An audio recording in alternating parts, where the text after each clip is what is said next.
Hello and welcome to this Adobe Premiere editing tutorial about masking and opacity. We'll be looking at 3 ways to use it today. First, you input your files as usual.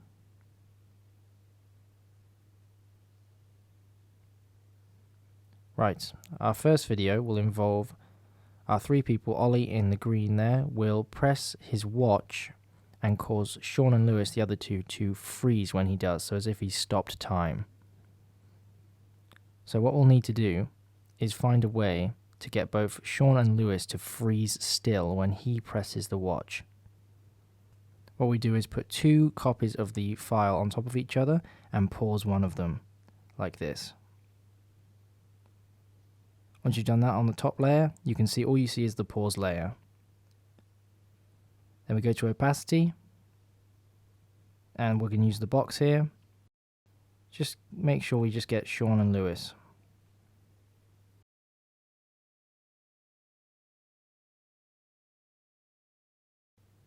Now we're just viewing Ollie on the second track.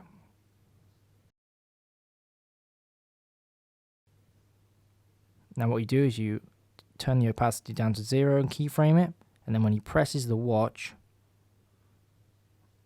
we keyframe it back to 100%. And that way, they're still moving up until he presses the watch. And this is the final shot.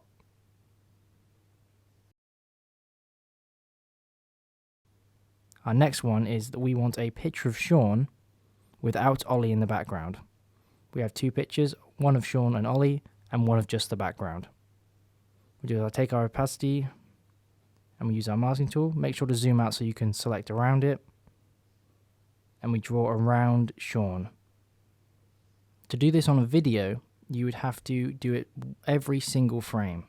Every time a subject or object is moving, you'd have to crop around them. Now we can see we've got just Ollie. If we invert it, it gets rid of him and keeps Sean on the screen. And that's it.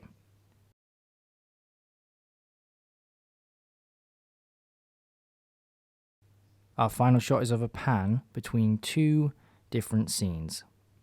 In order to do this, you put one slightly on top of the other on the timeline. And make sure their speed is the same.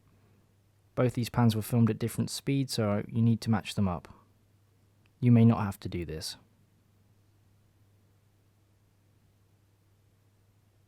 Then you go to Effects Controls and get to the position you want just before the fade.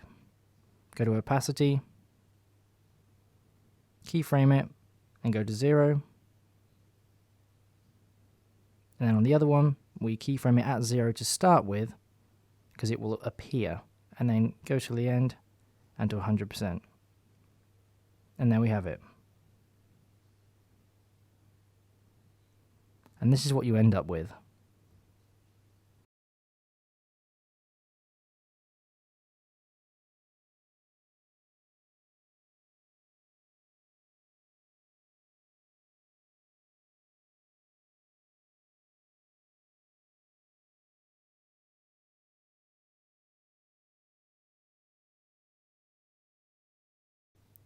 Hope you enjoyed this editing tutorial, and thanks for watching.